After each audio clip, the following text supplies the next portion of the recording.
If your Epson L3250 printer lights are flashing like this and you see an ink pad error message on your computer, you've come to the right place. In this video, I'll guide you step by step on how to reset your printer, so let's begin.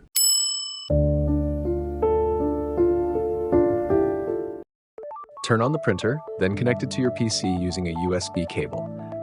Open your browser, then type this address into the address bar and press enter.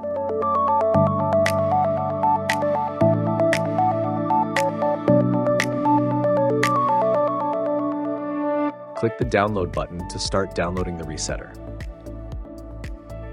Go to your downloads folder, then open the file using WinRAR or any other extraction software.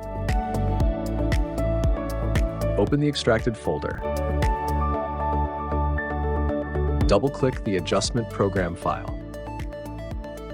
Click Select. Choose your printer model in the Model Name tab. Select Auto Selection in the Port tab, then click OK.